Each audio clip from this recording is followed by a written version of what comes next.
1년 1독 성경 읽기 오늘은 62일째입니다. 신명기 24장에서 26장까지 보도록 하겠습니다. 오늘도 우리는 계속해서 모세의 고별 설교 계속 지금 듣고 있습니다.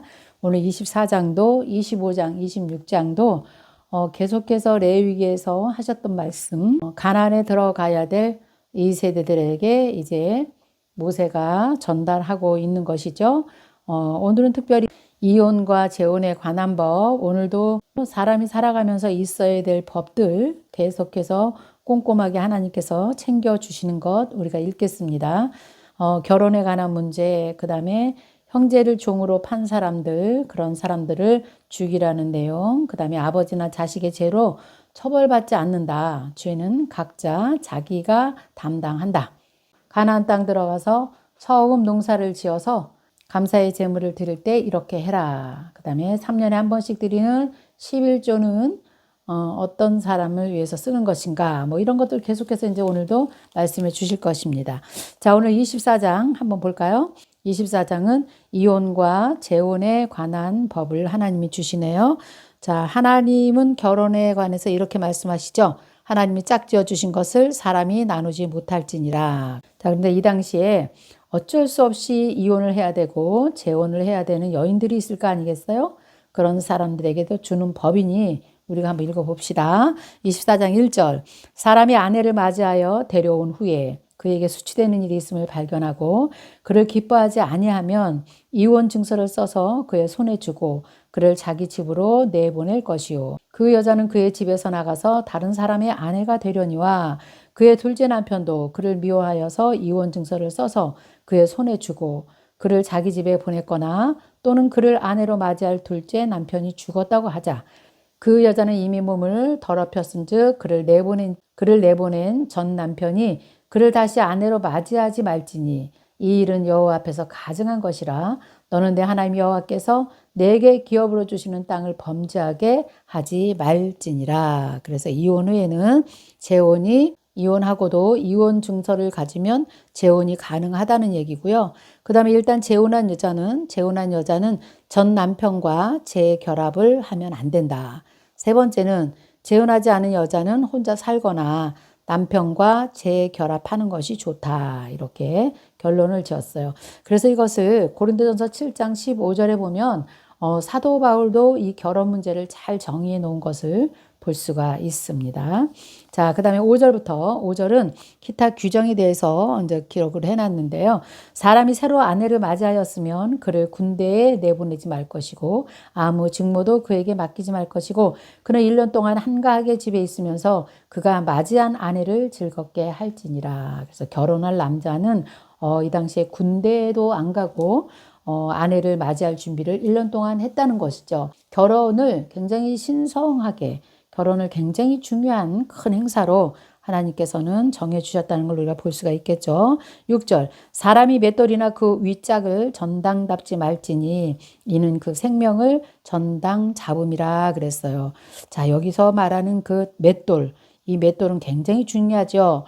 유대인들은 맷돌로 곡식을 갈아서 음식을 만들었다 그래요. 그런데 맷돌 우에가 없으면 그 맷돌 윗짝이 없으면 쓸모가 없는 거죠. 그래서 온 가족이 곡식을 먹을 수 없게 된다. 그렇기 때문에 너희는 절대로 윗짝을 전당 잡지 말아라. 하나님이 정해주셨고요. 7절은 유괴범에 대해서 또 말씀하시네요. 사람이 자기 형제 곧 이스라엘 자손 중에 한 사람을 유인해서 종으로 삼거나 판 것이 발견되면 그 유인한 자를 죽일 것이니 이같이 너희 중에서 악을 제할 것이다. 그래서 유괴범은 하나님께서 반드시 죽음을 면치 못하리라 하셨군요.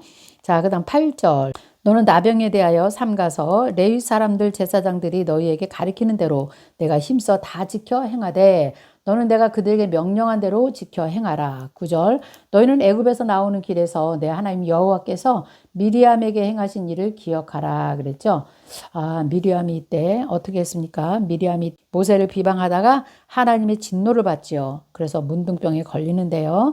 이 미리암이 문둥병에 걸렸을 때 적용되는 법이 뭐냐?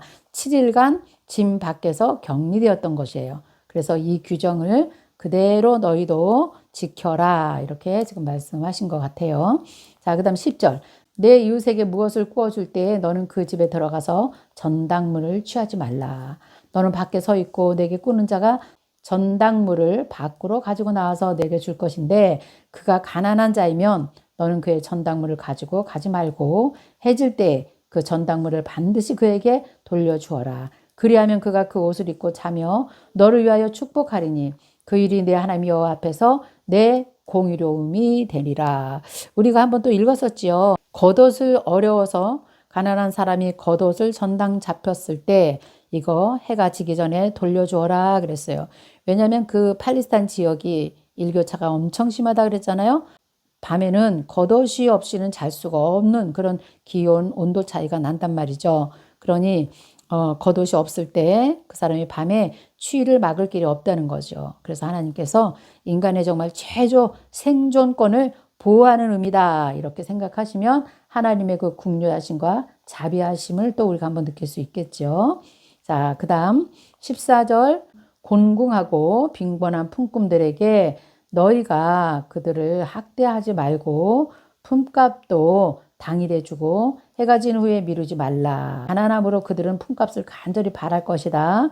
그가 너를 여호와께 호소하지 않게 하라. 그렇지 않으면 그것이 내게 죄가 될 것이다. 그래서 가난한 사람들에게 일을 시켰을 때 해가 지기 전에 품삯을 정리해서 그들에게 주라는 그런 말씀이죠. 자, 그 다음 16절 중요해요. 아버지는 그 자식들로 말미암아 죽임을 당하지 않을 것이고 자식들은 그 아버지로 말미암아 죽임을 당하지 않을 것이니 각 사람은 자기 죄로 말미암아 죽임을 당할 것이다. 그래서 각자 자신이 지은 죄는 자기가 감당하도록 하나님이 또 법을 정해 놓으셨네요. 이때 이미 가나안의 법은 한 사람의 죄로 그 가족들, 친족까지 전부 다 이렇게 처벌해 버리는 그런 연대 처벌법이 있었던 것 같아요. 그것을 하나님께서는 단독으로서 자기의 행위를 자기가 보응받는다. 이렇게 법으로 만들어 놓으셨어요. 그래서 예언서에 보면 우리가 구원도 각자 하나님께서 개인이 받는 것이다. 이렇게 기록해 놓은 것 우리가 다음에 또 공부하도록 하겠습니다. 7절 18절 보면 이제 객과 고아 과부는 가장 힘이 없는 가난한 사람들이 대명사라고 할 수 있겠죠. 이스라엘 백성들 그 약자의 권익을 하나님께서 보호해 주시는데 애굽에서 너희가 종살이 할 때 너희가 하나님의 은혜와 사랑으로 너희가 구원을 받고 지금 복을 받고 있지 않느냐. 그러니까 너희는 객이나 고아나 과부나 이런 사람들의 옷을 전당 잡지 말고 밭에서 곡식을 벨 때나 이럴 때 항상 다 가져오지 말고 나그네와 고아와 과부를 위해서 좀 남겨두어라. 내가 감람나무를 떤 후에 그 가지를 다시 살피지 말고 그 남은 것은 객과 고아와 과부를 위해서 그냥 남겨두어라. 내 포도원의 포도를 딴 후에도 그것을 남겨두어라. 객과 고아와 과부를 위해서 남겨두어라. 왜 그러냐면 너는 애굽 땅에서 종되었던 것을 기억해라. 너희의 과거를 기억하라는 거예요. 언제나. 그러므로 내가 내게 이 일을 행하라 명령하였느니라 말씀하시죠. 그래서 우리는 과거의 자신을 우리가 생각하면서 현재 가난하고 불쌍하고 연약한 자들을 하나님의 국률한 마음을 가지고 보살펴 주라는 그런 말씀인데요. 이것이 지금 이 시대에도 뭐 우리에게 다 적용이 되는 말씀이죠. 우리도 일본에게 식민지를 당하고 가난한 나라였잖아요.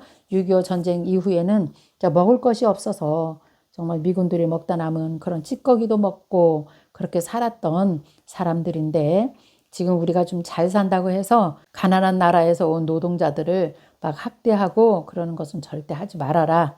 하나님께서 귀한 말씀으로 또 이 시대 우리에게 주시고 계시네요.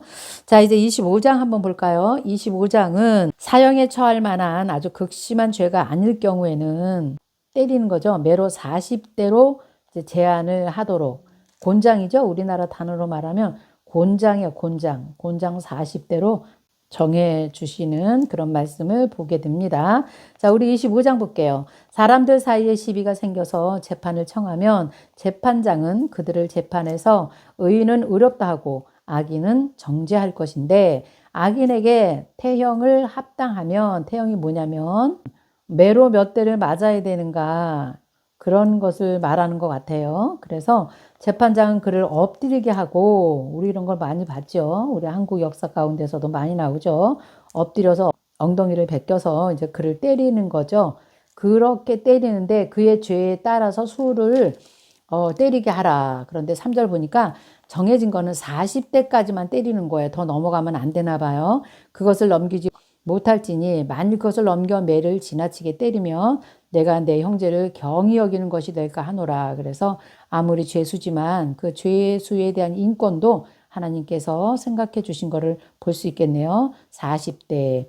그래서 사도 바울도 40에 하나 감한 매를 나도 맞았다. 이렇게 신약에서 말하는 걸 볼 수 있겠죠. 그래서 이 40대라는 건 이 구약에서 죄수들에게 매로 형벌을 정했던 것 같아요. 네, 40대는 그런 의미다. 그 다음에 4절 보니까 곡식 떠는 소에게 망을 씌우지 말지니라. 우리 이거 신약에서 많이 나오죠. 신약에서도 곡식 떠는 타작기를 끌고 다니면서 곡식을 막 타작하는 그런 소예요. 그렇게 일하는 소, 그 소의 입에다가 망을 씌우지 말라는 것은 그래도 그렇게 일을 하면서 그가 곡식의 나달을 먹을 수 있도록 허용하는 것을 말하는 거죠. 그래서 곡식 떠는 소에게 망을 씌우지 말라. 다른 말로 말하면 일하는 자들에게 그 노동에 대한 대가를 정당하게 지불하라. 그리고 그런 대가를 받을 수 있는 권리가 있다. 이렇게 또 해석을 해도 되겠습니다. 자, 5절은요. 죽은 형제에 대한 의무예요. 이것을 우리는 계대 결혼이라고 합니다. 형이 죽으면 그 형수가 동생하고 결혼을 해서 그 집안의 대를 이어줘야 돼요. 이런 제도가 이 당시에는 있었던 거죠. 자, 그런데 어떤 일이 있는가 한번 살펴볼게요. 형제들이 함께 사는데 그 중에 하나가 죽고 아들이 없거든. 그 죽은 자의 아내는 나아가서 타인에게 시집을 가지 말아야 되고 그의 남편의 형제가 그에게 들어가서 그를 맞이하여 아내로 삼아 그의 남편의 형제된 의무를 그에게 다할 것이다. 그 여인이 낳은 첫 아들이 그 죽은 형제의 이름을 잊게 하고 그 이름이 이스라엘 중에서 끊어지지 않게 할 것이니라. 그래서 우리가 창세기 38장에서도 유다와 다말의 결혼에 대해서 우리가 보고 왔잖아요. 그게 이제 계대 결혼인데 계대 결혼을 할 수 없어서 그 집안에 이제 자손을 이어줄 수 없게 되었을 때 다말이 창녀로 둔갑을 해서 아버지와 관계를 맺고 이제 거기서 베레스와 세레를 낳는 그 이야기를 우리가 읽고 왔잖아요. 그게 이제 계대 결혼인데요. 여기서도 보니까 그 여인이 아들을 낳았는데 그 아들을 자기 첫 번째 죽은 남편의 이름을 잊게 하는 거예요. 그래서 여인들은 그 대를 이어주는 의무가 있었던 것 같아요. 왜냐하면 그것이 끊어지면 그 가문이 이스라엘 중에서 끊어지기 때문에 그렇습니다. 그래서 이런 제도가 있었다는 거. 그러나 7절, 8절, 9절 어떤 내용이냐면 그러나 만일 그 형제의 아내를 나는 맞이하기 싫다 이렇게 말했을 때는 이제 그 성문의 장로들에게 나가서 말하는 거예요. 내 남편의 형제가 그의 형제 이름을 이스라엘 중에 읽기를 싫어합니다. 이렇게 말하는 거예요. 그러면 그 장로들이 그 사람을 데려다가 왜 싫다고 하는가? 그러니까 나는 이미 뜻을 정했습니다. 그 여자를 아내로 맞이하기 싫습니다. 이렇게 하면 이제 어떤 일이 벌어지냐면 그 여인이 그 남자의 발에서 신을 벗겨요. 그리고 그 얼굴에 침을 뱉으라는 거예요. 그래서 그의 형제의 집을 세우기를 즐겨하지 아니하는 자구나 이렇게 해서 10절 보면 이스라엘 자손 중에서 그의 이름을 신 벗김 받은 자의 집 이렇게 부른다는 거예요. 아유, 이름도 어렵네요.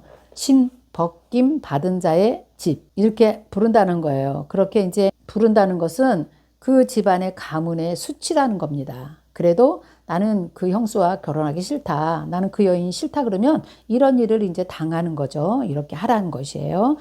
자, 이런 것도 있군요. 자, 그 다음에 11절, 12절 여러분들이 그냥 읽으시고요.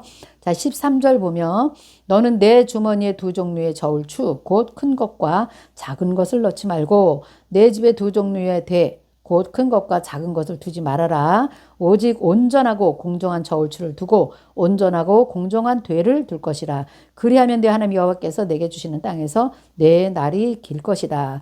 이런 일들을 행하는 모든 자, 악을 행하는 모든 자, 내 하나님 여호와께서 가증하게 여긴다 말씀하셨죠. 이거는요, 저울을 속이고 되를 속이고 이렇게 하는 것은 하나님이 가장 싫어하는 일이에요. 거짓된 삶, 남을 속이는 삶, 이것은 하나님이 절대로 용서하지 않는다. 이건 정말 하나님께 가증한 것이다. 그렇기 때문에 너희는 공정한 추와 공정한 되를 가지고 살면 하나님께서 내게 주시는 땅에서 내 날이 길리라 이렇게 말씀하시는 것이죠. 자, 이제 17절 볼까요? 너희는 애굽에서 나오는 길에 아말렉이 내게 행한 일을 기억하라. 여러분 기억하시나요? 출애굽기 17장의 내용이에요. 아말렉과의 전쟁. 그러니까 애굽에서 나와서 첫 번째 전쟁을 치른 것이 아말렉과의 전쟁이었죠. 아론과 훌이 모세의 손을 들어주었던 그 전쟁이요. 그것을 말하고 있습니다. 18절 보면 곧 그들이 너를 길에서 만나 내가 피곤할 때 뇌 뒤에서 떨어진 약한 자들을 쳤고 하나님을 두려워하지 아니하였느니라. 그러므로 내 하나님 여호와께서 내게 기업으로 주어 차지하는 땅에서 내 하나님 여호와께서 사방에 있는 모든 적군으로부터 내게 안식을 주실 때에 너는 천하에서 아말렉에 대한 기억을 지워버리라. 너는 잊지 말지니라. 아말렉이 애굽에서 막 나와서 피곤할 때 뇌 뒤에 떨어진 약한 자를 쳤대는 거예요. 아말렉이. 그래서 그들은 하나님을 두려워하지 아니하였기 때문에 그 아말렉은 너의 기억에서 잊지 말아라. 반드시 아말렉을 하나님께서 멸하시겠다 말씀하셨던 거, 그걸 지금 말씀하고 계시네요. 자, 이제 우리 소산 아주 중요한 법입니다. 이거는 이제 여러 가지 이제 법들을 하나님이 다 주셨어요. 근데 이제 26장에서는 새로운 법이 이제 나옵니다. 이스라엘이 이제 가나안 땅에 들어가서 땅을 이제 소유하게 되면 이제 무엇을 할까요? 농사를 짓게 되겠죠. 그러면 첫 열매, 그 땅에서 첫 열매를 여호와께 바칠 때 너네는 이렇게 해라, 이렇게 해라. 이걸 지금 말씀하시는 거예요. 첫 열매를 하나님께 바치고 그 다음에 3년에 한 번씩 모든 소산, 자기가 가지고 있는 모든 소산의 11조를 3년에 한 번씩 또 드려야 돼요. 근데 그것은 우리가 이틀 전에 읽고 왔지요. 약자들을 위해서 구제용으로 하나님께서 쓰시는 11조다 그랬어요. 레위인, 그 다음에 사회적인 약자, 고아나 과부에게 나누어 줄 11조가 3년에 한 번씩 드리는 거. 그래서 그런 것에 대한 규정을 또 하나님이 주시네요. 자, 26장 1절 보겠습니다. 감사하는 내용이 11절까지 있습니다. 자, 볼까요? 1절 보니까 내 하나님 여호와께서 내게 기업으로 주어서 차지하게 하실 땅에 내가 들어가서 거기에 거주할 때에, 이제 가나안 땅에서 농사를 지을 때에, 2절 내 하나님 여호와께서 내게 주신 땅에서 그 토지의 모든 소산의 만물을 거둔 후에, 맛물이라 그러죠. 발음이 어렵네요. 첫 번째 수확을 거둔 후에 그것을 가져다가 광주리에 담고 내 하나님 여호와께서 그의 이름을 두시려고 택하신 곳으로 그것을 가지고 가서 정해진 제사하는 곳으로 이제 가져가서 그때 제사장에게 나아가서 그에게 이르기를 내가 오늘 당신의 하나님 여호와께 아뢰나이다. 내가 여호와께서 우리에게 주시겠다고 우리 조상들에게 맹세하신 땅에 이르렀나이다 할 것이요. 그래서 가나안을 기업으로 주시는 하나님에 대한 감사를 이제 하나님께 하게 될 것이다. 5절은요. 이제 야곱 한 사람이 나왔지만 지금은 이렇게 번성해서 큰 민족이 되었습니다. 이거에 대한 감사를 하나님께 드리네요. 5절 너는 또 내 하나님 여호와 앞에서 아뢰기를 내 조상 방랑하는 아람 사람으로. 이건 지금 야곱을 지칭하는 말이에요. 왜 아람 사람이라 그랬냐면 야곱의 아내 라헬하고 레아가 아람 사람이었기 때문에 방랑하는 아람 사람으로 애굽에 내려가서 거기서 소수로 거류하였는데 지금은 크고 강대한 민족이 되었습니다. 이런 감사를 하나님께 또 드린다는 것이에요. 그 다음에 6절에서 9절은 애굽에서 비참하게 종살이 하던 우리 민족을 이렇게 구원하여서 가나안 땅으로 인도해 주심에 대해서 하나님 감사합니다. 그런 내용을 쭉 기록해 놨습니다. 여러분 읽어보시면 돼요. 애굽 사람이 우리를 학대했으나 하나님께서 우리의 부르짖음을 들으시고 우리의 음성을 들으시고 우리를 고통과 신고와 압제를 보시고 하나님의 강한 손과 편팔과 큰 위험과 이적과 기사로 우리를 애굽에서 인도하여 내셨다. 이렇게 고백하고 있습니다. 그래서 우리가 토지의 소산의 첫 열매를 가지고 왔나이다. 너는 그것을 내 하나님 여호와 앞에 두고 내 하나님 여호와 앞에서 경배할 것이며 내 하나님 여호와께서 너와 내 집에 주신 모든 복으로 말미암아 너는 레위인과 너희 가운데 거류하는 객과 함께 즐거워할지니라. 그래서 아주 풍성한 감사를 하나님께 드리라. 이렇게 지금 모세가 가르쳐주고 있는 거예요. 첫 수확을 얻었을 때 이렇게 하나님께 예배하라고. 이해되시죠, 여러분? 자, 그 다음에 12절은 첫 해, 곧 11절을 드리는 해에 내 모든 소산의 11절을 내기를 11조는 날마다 드리는 것이지만 특별히 셋째 3년에 한 번씩 드리는 11조는 너가 가지고 있는 모든 소산, 모든 재산에 대해서 11조를 내는 거예요. 근데 그것은 레위인과 객과 고아와 과부에게 주어서 내 성읍 안에서 먹고 배부르게 하라. 우리 그제 읽었지요. 자, 그래서 3년마다 내는 11조는 구제용으로 이렇게 하나님께 드리는 거구나. 이렇게 말씀하셨습니다. 자, 그 다음에 14절 볼게요. 내가 애곡하는 날에 이 성물을 먹지 아니하였고 부정한 몸으로 이를 떼어 두지 아니하였고 죽은 자를 위해서 이를 쓰지 아니하였고 내 하나님 여호와의 말씀을 청종하여 주께서 내게 명령하신 대로 다 이행하였사오니 원컨대 주의 거룩한 처소 하늘에서 보시고 주의 백성 이스라엘에게 복을 주시며 우리 조상들에게 맹세하여 우리에게 주신 젖과 꿀이 흐르는 땅에 복을 내리소서 하일지니라. 자, 이렇게 온전하게 10의 1조를 드리는 것 하나님께서 다 보고 계시고 하나님께서 축복해 주시기를 원하나이다 한 거죠. 14절에 내가 곡하는 날에도 하나님의 것을 구별해 놓은 이 성물은 갑작스럽게 난 장래일에도 내가 쓰지 않겠습니다. 그리고 11조를 뗄 때는 부정한 몸으로 떼지 않겠습니다. 뭐 이런 것들을 지금 쭉 적어 놓은 것이에요. 자, 이제 16절. 하나님의 보배로운 백성들, 오늘 내 하나님 여호와께서 이 규례와 법도를 행하라 내게 명령하시나니 그런즉 너는 마음을 다하고 뜻을 다하여 지켜 행하라.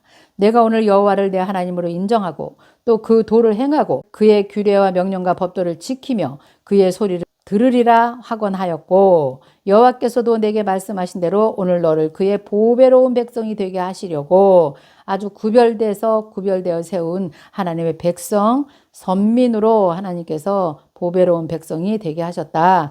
그의 모든 명령을 지키라 확언하셨느니라. 마지막 19절입니다. 그런즉 여호와께서 너를 그 지으신 모든 민족 위에 뛰어나게 하사 찬송과 명예와 영광을 삼으시고 그가 말씀하신 대로 너를 내 하나님 여호와의 성민이 되게 하시리라. 아멘. 이제 가나안 땅에 들어가서 너희가 살아도 언약의 백성이니 너희는 내 말씀과 규례와 명령을 반드시 지켜서 모든 민족 위에 뛰어나게 하시는 그 하나님을 찬양하고 하나님의 명예와 영광을 삼으시도록 너희가 그렇게 살아내 달라고 지금 모세가 강력하게 모압 동편에서 광야 2세대들에게 당부하고 또 당부하는 말씀 오늘 우리가 여기까지 읽었습니다. 자, 이제 내일은 27장 읽을 건데요. 지금까지 한 말들을 다 이제 기록하는 거예요. 그런 것을 우리가 이제 27장에서 보게 되면서 너무나 유명한 순종하면 복이고 불순종은 저주다. 이 말씀을 신명기 28장에서 우리가 읽어보도록 하겠습니다. 자, 오늘도 수고하셨습니다, 여러분. 내일 또 다시 말씀 안에서 만나기를 바라요.